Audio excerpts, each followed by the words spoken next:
everyone, this is Prakshi and you are watching BioLearnum। तो students आज हम पढ़ने वाले हैं oogenesis के प्रोसेस के बारे में। स्पर्मेटोजेनेसिस के बारे में हम ऑलरेडी पढ़ चुके हैं और ये वीडियो रहने वाला है oogenesis के टॉपिक के बारे में। तो oogenesis की अगर मैं बात करूं तो oogenesis पढ़ने से पहले दो चीज़ें समझना बहुत ज़रूरी है।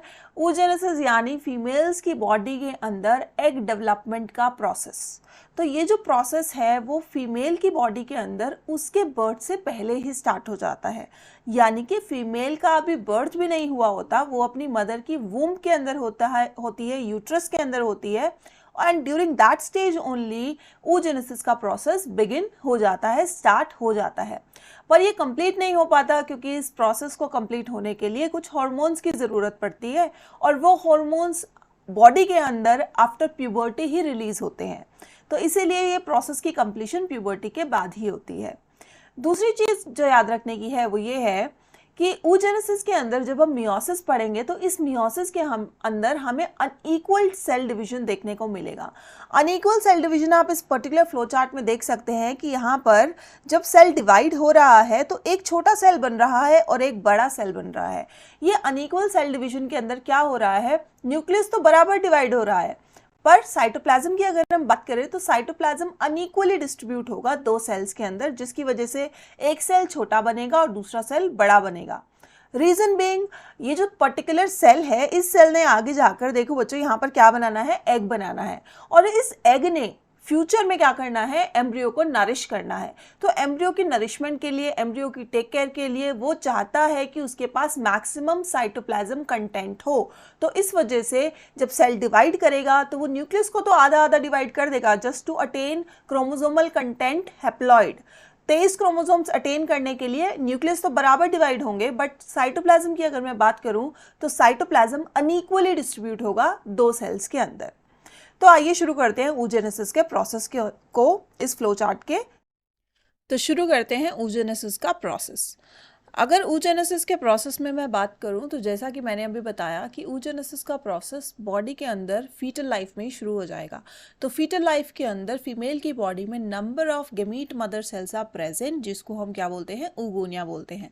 तो gamete mother cells will be present जो कि oogonia के प्रोसेस को स्टार्ट करेंगे। अब ये गेमीट मदर सेल सबसे पहले माइटोसिस के प्रोसेस के जरिए क्या करेंगे, अपने नंबर को मल्टीप्लाई करेंगे और अपना नंबर इंक्रीज करेंगे। तो नंबर इंक्रीज हो जाएगा और जो गेमीट मदर सेल थे हमारी फीमेल के फीटल लाइफ में मिलियंस के नंबर में प्रेजेंट होते हैं, ये याद रखना है। तो मिलियंस के नंबर में वो प्रेजेंट हैं और अपने आप को प्रोलिफरेट कर रहे हैं, नंबर इंक्रीज कर रहे हैं। अब नंबर इंक्रीज करके ये फाइनली क्या बन गए हैं, ये बन गए हैं प्राइमरी oocytes। और ये प्राइमरी oocytes अब क्या करेंगे, मियोसिस के प्रोसेस को स्टार्ट करेंगे। मियोसिस का प्रोसेस स्टार्ट तो कर लेंगे पर ये मियोसिस के प्रोसेस को ख़त्म नहीं कर पाएंगे, फिनिश नहीं कर पाएंगे। फिनिश क्यों नहीं होगा, क्योंकि यहाँ पर कुछ फैक्टर्स की ज़रूरत पड़ेगी, कुछ हार्मोन्स की ज़रूरत पड़ेगी जो कि सिर्फ प्यूबर्टी के टाइम पर ही अवेलेबल हो पाएंगे। तो ये स्टार्ट तो हो जाता है, first meiotic division will start, but ये अरेस्ट हो जाएगा कहाँ पर, प्रोफेज 1 के अंदर। प्रोफेज 1 में आकर ये रुक जाएगा और female will be born with primary oocytes arrested in prophase 1। Female का बर्थ हो जाएगा, उसकी ओवरी के अंदर क्या प्रेजेंट है, प्राइमरी oocytes प्रेजेंट है, और किस तरीके प्रेजेंट है, वो प्राइमरी फॉलिकल्स की फॉर्म में प्रेजेंट है। These are primary follicles.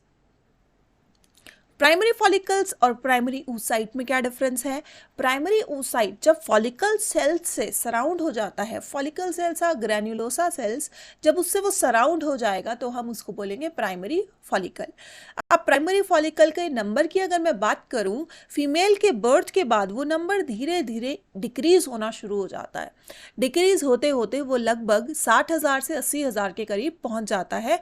और फीमेल जब प्यूबर्टी को हिट करती है उस पर्टिकुलर टाइम पर फीमेल की हर ओवरी के अंदर 60 to 80,000 के अराउंड जो हमारे प्राइमरी oocytes है वो प्रेजेंट है।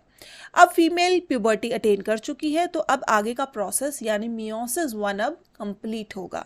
तो मियोसिस 1 कंप्लीट होता है और मियोसिस 1 के कंप्लीट होते ही हमारे पास क्या बनता है, एक फर्स्ट पोलर बॉडी बनेगी और हमारे पास सेकेंडरी oocyte बनेगा।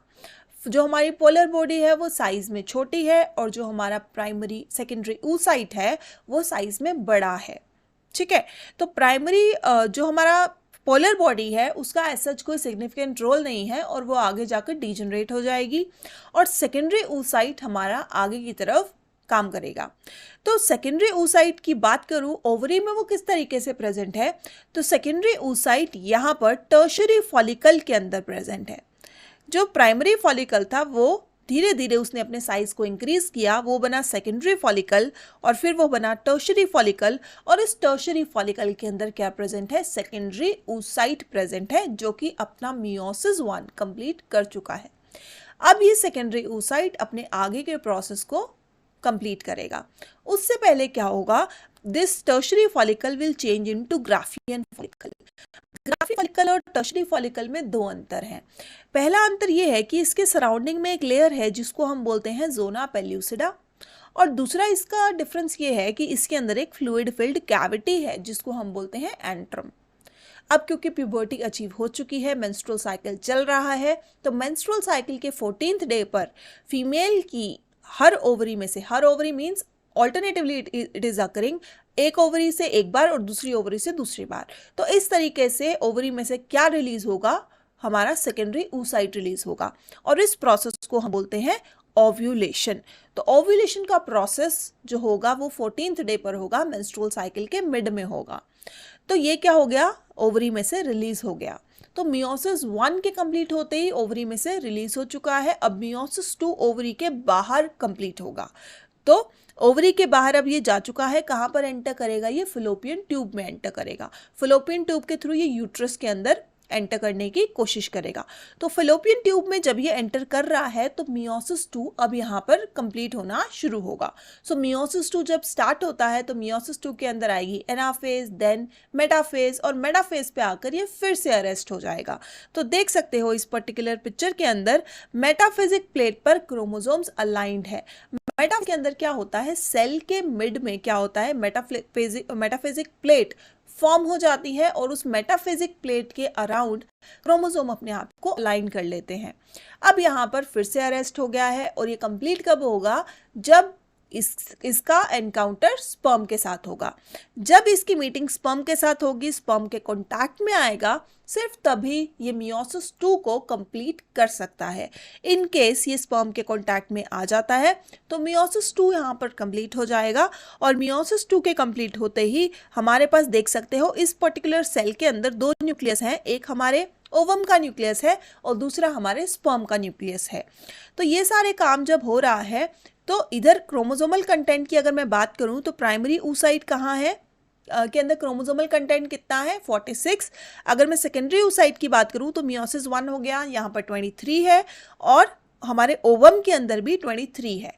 फिर जब इसका स्पर्म के साथ एनकाउंटर हुआ, मियोसिस 2 कंप्लीट हुआ, तो ये 23 वापस से किस में कन्वर्ट हो जाता है, 46 में, क्योंकि स्पर्म का न्यूक्लियस भी अब इसके अंदर एंटर कर चुका है।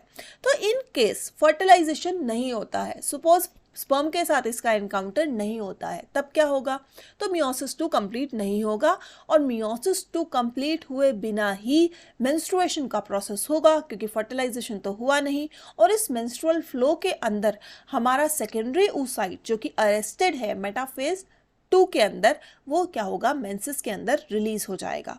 तो this was all about the process of oogenesis। I hope video आपके लिए हेल्पफुल रहा होगा। In case you want more such videos, please subscribe to my channel and I will meet you soon in my next video. Till then, take care. Bye-bye.